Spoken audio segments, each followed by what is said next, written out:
I've always had to shop in the abnormal because most of my investors don't want to spend over $1 million. And so it becomes a bit of a challenge to work in the abnormal when normal real estate in the right suburbs, the right places tends to be well over $1 million. And this is where we have to look into the investment efficiency ratio.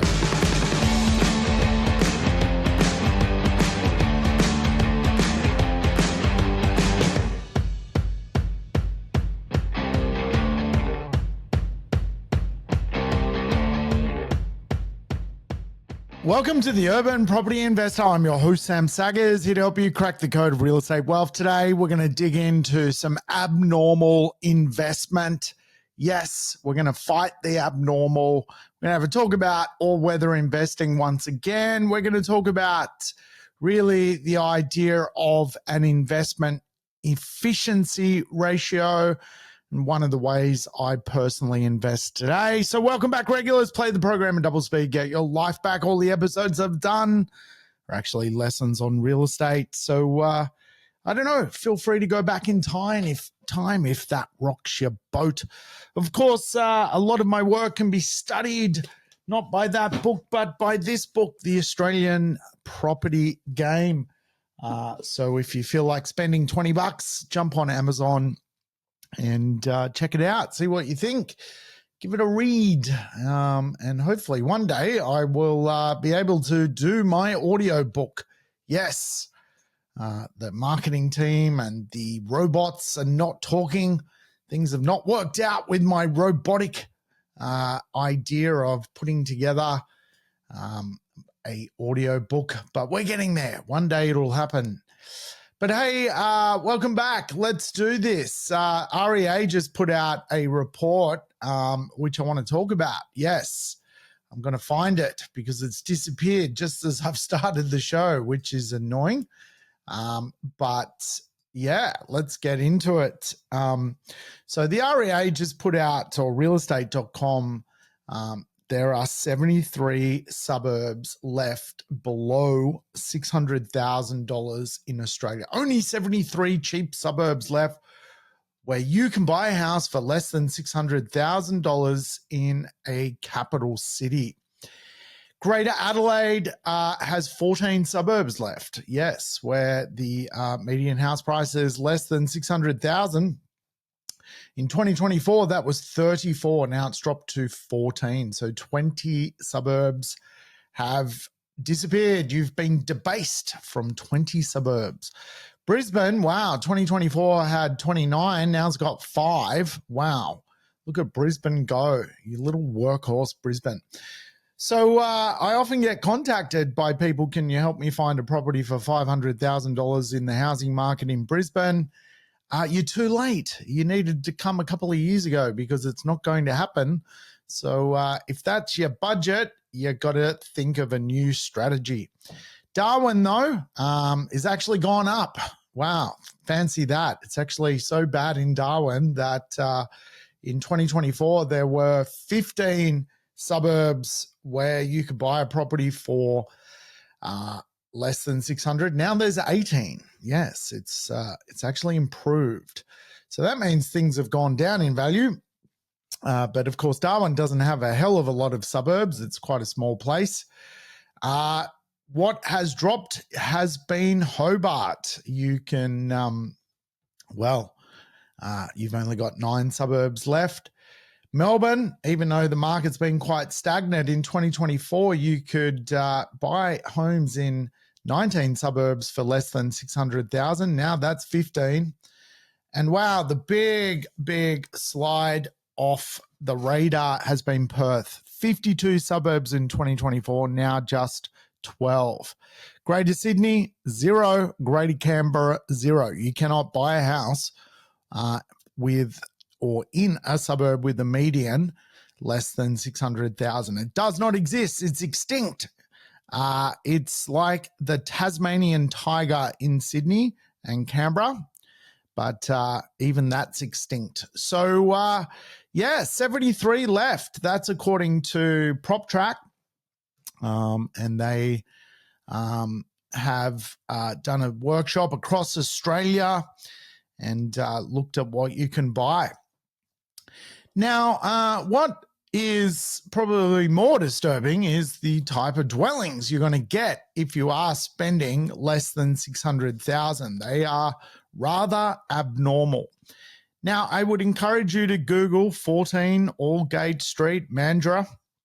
It looks like a pretty horrible kind of house. And why does it look like a horrible house? Well, it's dysfunctional. It's not modern. And it looks like it's going to be a bit of a money pit over time. But if we look at some of these suburbs, some of the suburbs left, you will kind of notice that they are not necessarily the first pick for people, even though they might get a little bit of growth because they are basically all that's left when it comes to affordability. You have to sort of question yourself whether you're investing in a decent location, and the efficiency of that location comes into question. We're going to talk about a bit of a compass around what is efficiency. But Greater Adelaide, you've got places like Davarin Park, a well-known place where houses do burn down by virtue of your neighbours. Elizabeth, named after Queen Lizzie. You've got the Eyre Peninsula, which, of course, may be a little bit sus. And if we go down to Brisbane, some of these places I didn't even know existed, but you can go to Russell Island and buy effectively off the coastline of Brisbane itself and get a car ferry every now and then into the Brisbane CBD. Darwin, however, has got many marketplaces to look at, and I know some property investors are betting on flipping the coin, tossing the coin on the 50-50 long-term bet of Darwin. And we'll see what happens there. Hobart, got some suburbs which are, typically lower socioeconomic, places like Bridgewater, which again, one could argue don't make the best socioeconomics efficiency around your investment. In Melbourne, there's some old chestnuts there that keep popping up, the old Laverton or Laverton. Now, Laverton is and has a median value of $600,000 today. And of course, if you've ever driven down Laverton, one of the highlights is seeing really unemployed people walking around in red Adidas tracksuits. Yes, if you want to see a Gopnik, an Australian Gopnik, because normally Gopniks are European, you can actually find them. They're rather like, unlike the panda bear, they're kind of everywhere in Laverton, just cruising around. If you want to see the three stripes of Adidas, you can do it in Laverton. So if you look at some of the list, and I'd encourage you to kind of peruse the list, just maybe Google last chance, only 73 cheap suburbs left. What you might notice with the stock that's left below $600,000, it kind of doesn't look the best, and it's not necessarily in the best streets. And it's also not some of the best dwellings. And so when we're buying today below the median value of real estate, the median value of housing is $1 million in our cities. If we're shopping below the median, we're shopping in the abnormal. And really, I've always had to shop in the abnormal because most of my investors don't want to spend over $1 million. And so it becomes a bit of a challenge to work in the abnormal when normal real estate in the right suburbs, the right places tends to be well over $1 million. And this is where we have to look into the investment efficiency ratio. The investment efficiency ratio is really the gap of what the investment can do if you don't assess multiple indicators. And so when it comes to alternative investment strategies, you can really go down the path of looking at more modern property in efficient aspirational locations. And really all that means is quite often when we think of property, we don't want to think of buying new real estate, but when we're faced against some of the much older, decrepit, and broken suburbs, we have to assess the efficiency ratio of the much older property in the inferior location. So if we want to go through a bit of a compass of efficiencies, what we look for, the first one is yield and cash flow efficiency. Now again, yield and cash flow efficiency has to be measured over a period of time. And of course, more modern properties, doesn't have to be brand new, but just more modern properties are going to get better rent. And the trouble with much older properties is though the houses might be inexpensive and the rent correlation offers a 5 or 6% return, the cash flow efficiency can be quite poor because of repairs and maintenance. You're spending your rent on fixing a toilet as opposed to putting it in your back pocket. When you have a more modern property, your toilet seldom breaks. And so the rent you collect, you get to use more efficiency,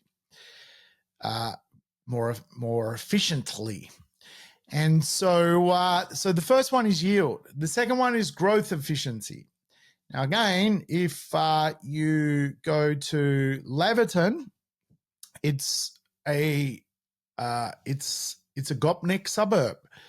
It's cheaper than a brand new suburb behind it, which is Point Cook.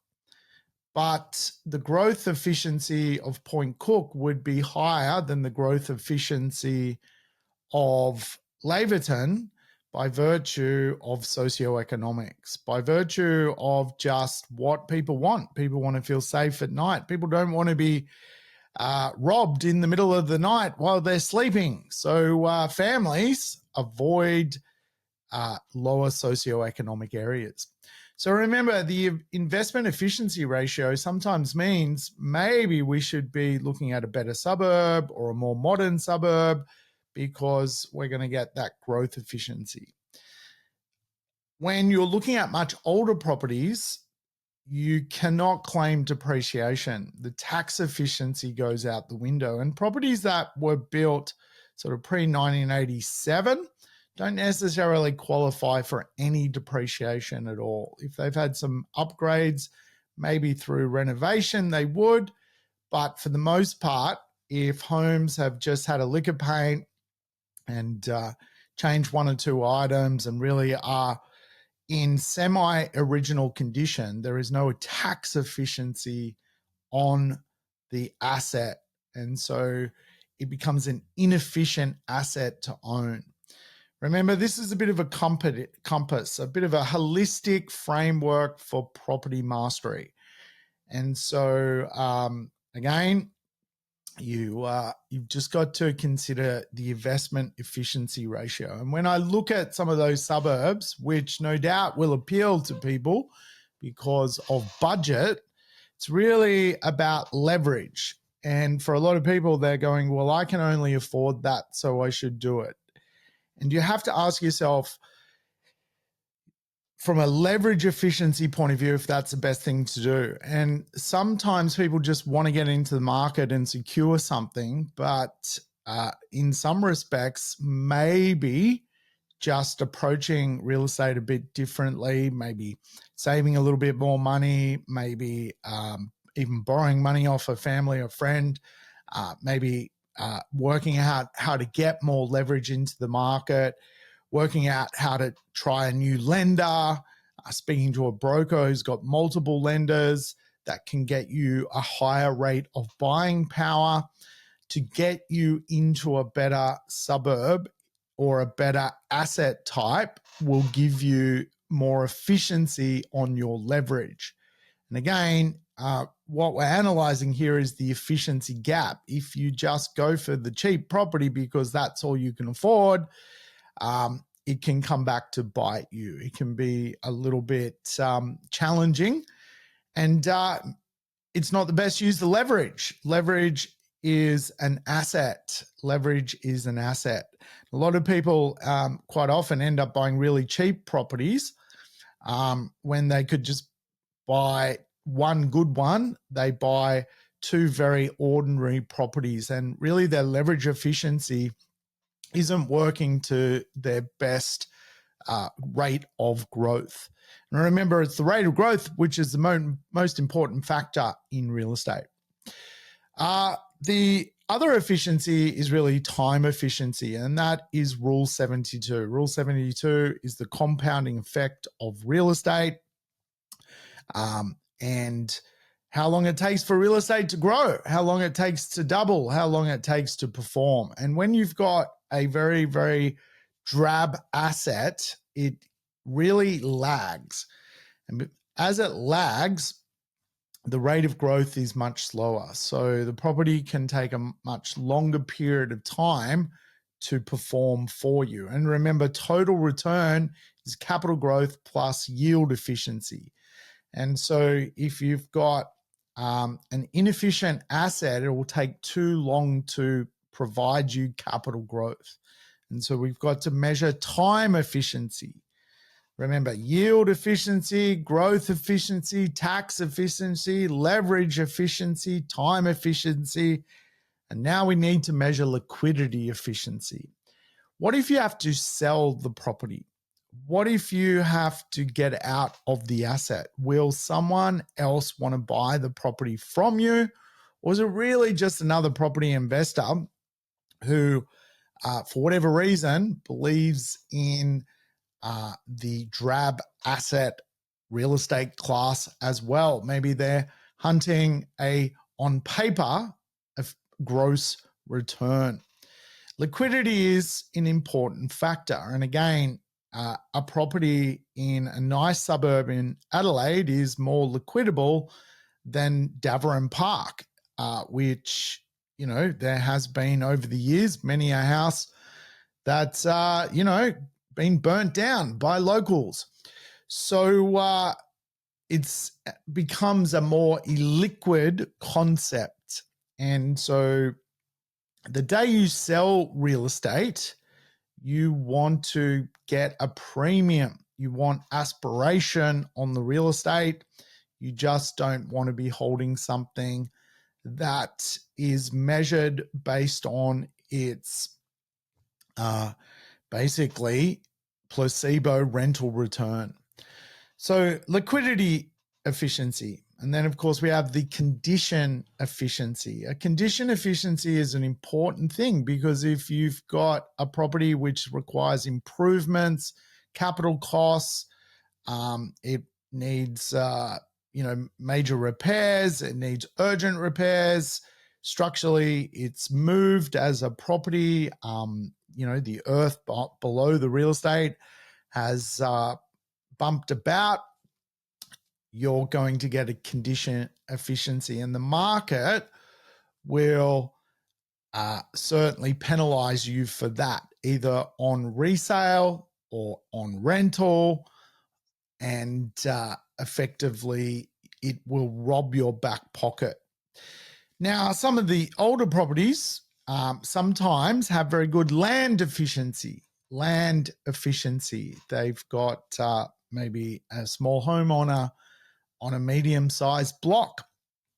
And so a lot of people will look at the real estate based on the land efficiency rather than the dwelling itself. And really, whilst that can dividend when zoning improvements improve land, it's still going to mean the land would need to be developed in a new state of repair to capitalize on the investment. And of course, land efficiency is important, but it's not the only efficiency ratio. And again, well-located land versus, for example, just land size can quite often be starkly different. You know, for example, if you take 100 square meters of land in Paddington, Sydney, it's more valuable than 500 square meters of land in Parramatta, Sydney. It's just a different proposition. So land efficiency is, again, very much tied to the overall process of real estate. Location efficiency, again, is another kind of way to measure real estate. And again, the better location will get a better rate of growth quite often. Going back to the previous example, whereby the land efficiency is smaller in Paddington than Parramatta, the location efficiency is actually better. And so it kind of compensates, and sort of mathematically, you're getting yourself the right kind of piece of real estate.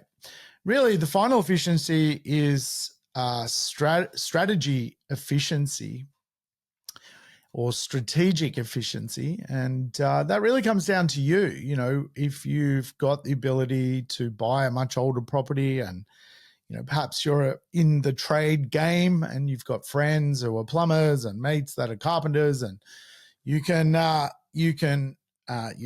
you're a trader yourself, you can fix up a property.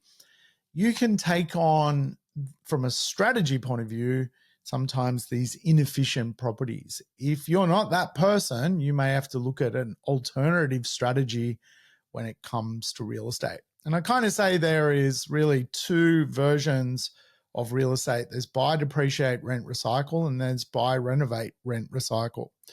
Really, one's buying a more modern property, one's buying a much older property. There's no real right or wrong. Both can create the right result. And it really comes down to investment efficiency ratio, the investment efficiency ratio, how the real estate sort of comes together. And really what I look for is resilient, efficient, aspirational dwellings on well-located land. The resilient part for me is all about really the next 30 years, next 40 years of real estate, buying a property which is going to not require retrofitting costs, not necessarily going to be affected by sustainability and, ESG. The efficiency side of it is really the idea that the property itself will go through a score on its efficiency ratio, the yield, the growth, the tax, the leverage, the time, the liquidity, the condition, the land, the location, and the strategy, and have a very good efficiency ratio. So really what I'm looking for is resilience, efficiency, but I'm also looking for aspiration. And when I look at those 73 suburbs that are left, really, they're not resilient. The types of real estate there, they lack the efficiency ratio. They're not aspirational. They're dwellings, they're properties, but they're not on well-located land.